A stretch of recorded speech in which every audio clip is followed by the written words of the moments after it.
Bora, baby out.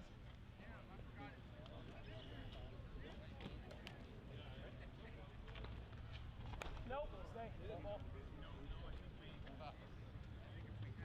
Nope, two, one more.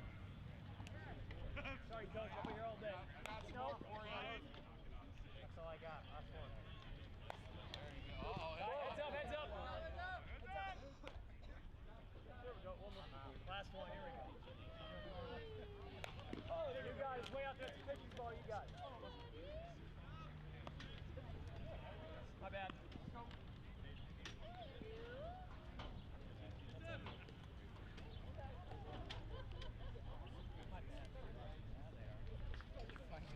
I got the smart man. What's your plan for tomorrow?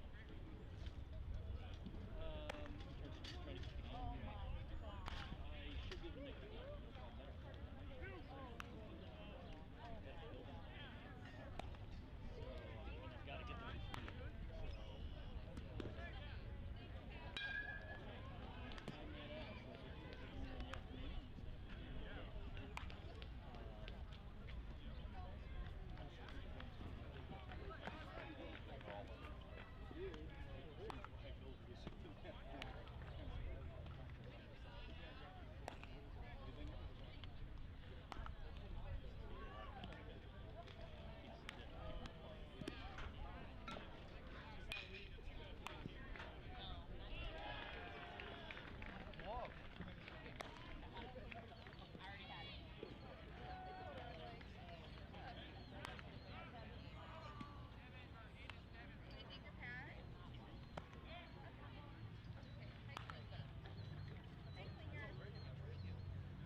so I've got to get them.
Yeah.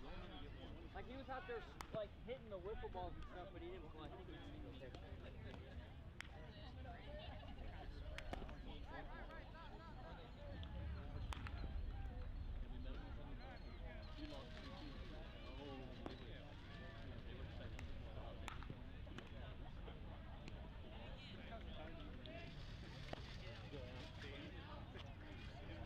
He probably has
Well, good evening, folks. It's 5:32 on this another beautiful evening. We're out at the Ash Center in Fort Wayne, Indiana.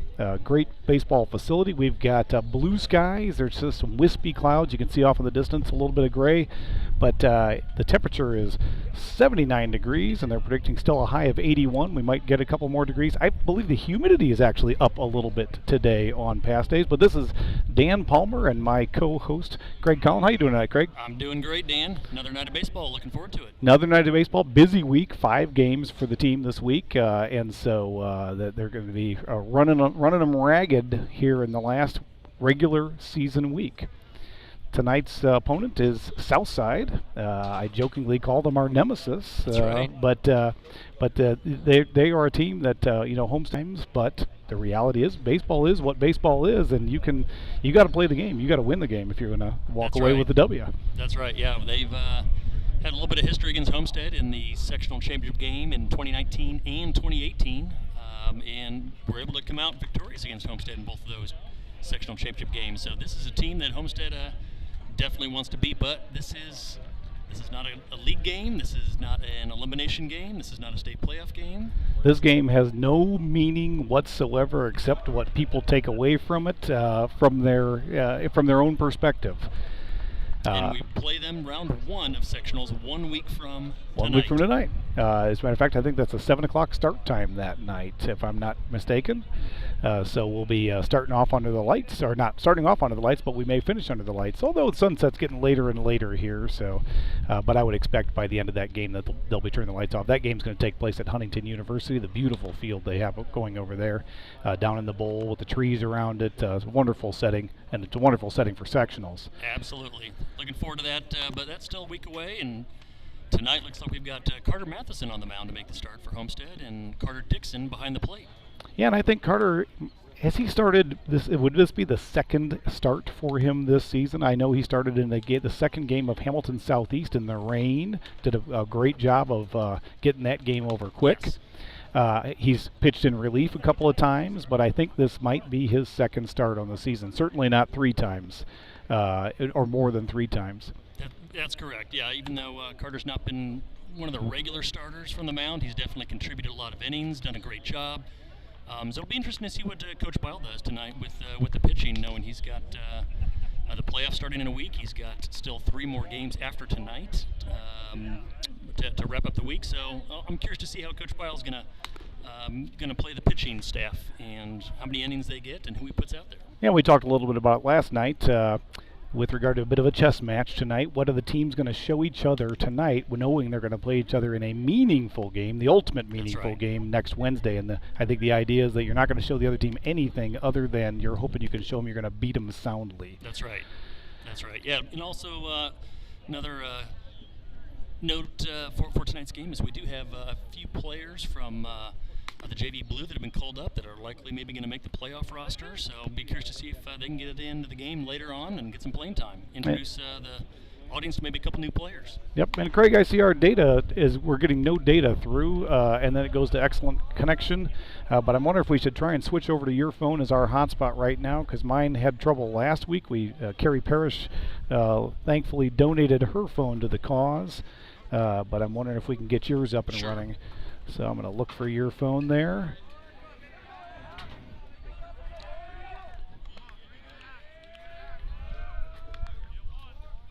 Pop it up.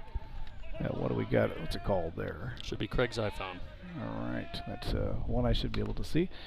And folks, that's called strike. Data again coming through. And he gets rung up on a called strike 3.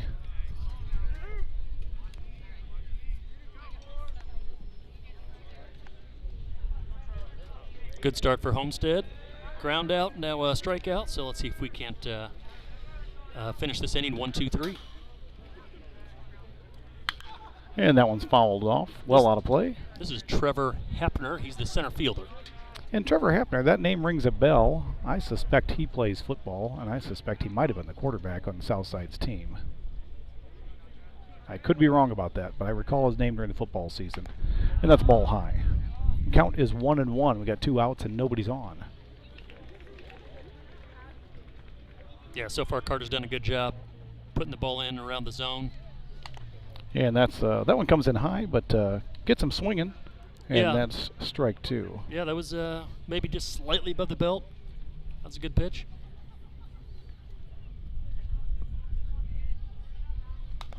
And he goes for that high spot again. This time a little too high to get him to chase. Counts 2-2.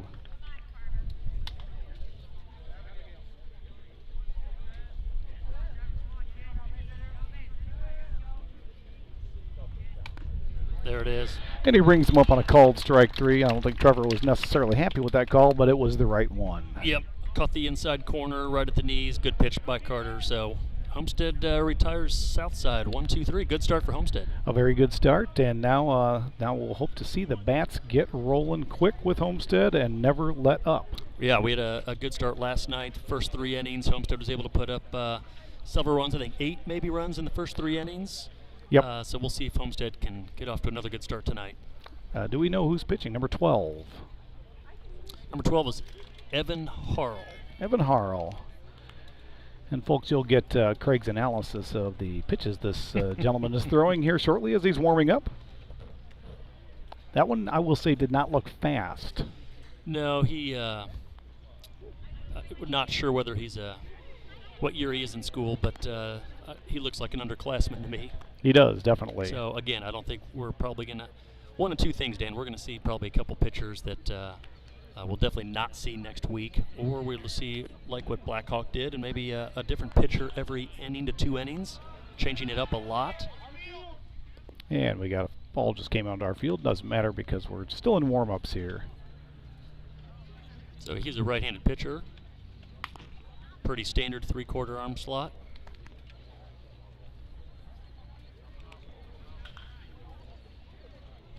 Homestead hitters are out of the dugout. They're all looking at him. That's pretty normal as they try to figure out his timing, his cadence, where the release point is. First time our hitters have seen a Southside pitcher this year. Yeah, and this game's always scheduled the week before sectionals begin. So it's always the first time we see them, and they're one of our sectional opponents. The rest of our sectional opponents, potential opponents, are Northside, Wayne, Huntington North. Looks like Jaden Lepper's going to lead off again. Yep.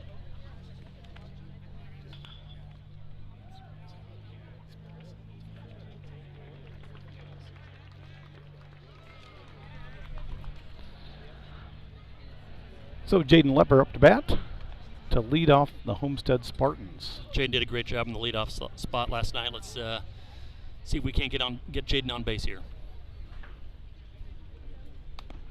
And that's called strike one. Stealing bases. How much of his hand does he want to show? Yes, yes. Come on, stay in it.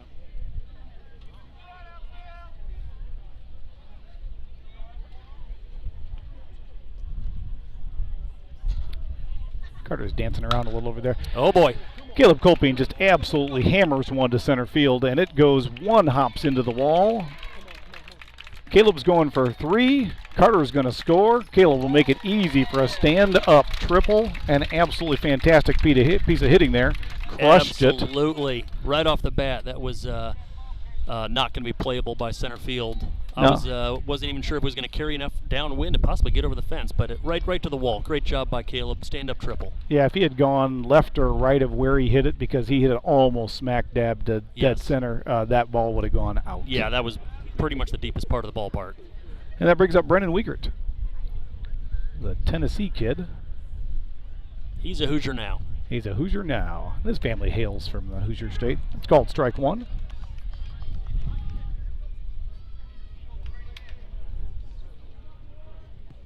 Yeah, we need Carrie Parrish's phone. Both of our phones don't seem to be keeping up with the data stream tonight, so sorry about the choppy broadcast if that's what you're seeing at home, folks. That's ball low and away. Looking for a cell phone sponsorship for Yes, Palmer Sports Network. Yes, we are. We could use one. And not T-Mobile or AT&T. AT&T. My phone's showing 5 bars on, and that's called strike. Counts 1-2. And showing that it's got all the data in the world, and yet it doesn't seem to be able to push it through to the cloud. That's too bad considering we're 300 feet from a cell tower. Yes.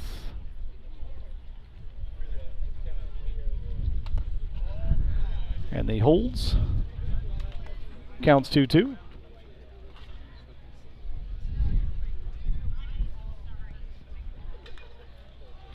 All right, Brennan, here we go. And it's 2-2 count. There's one out, man on third. Wiegert watches the ball, doesn't go for that one outside. And the count is 3-2.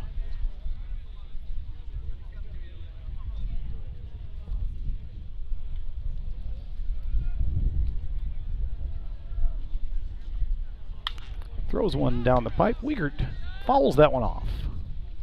Yeah, good Count job stays there. full. That was definitely in the zone. Had to go after that one, so I know he wanted at least a base hit, but fouled it off. Live for another pitch here. Still full count. Still should be something right around the zone for him.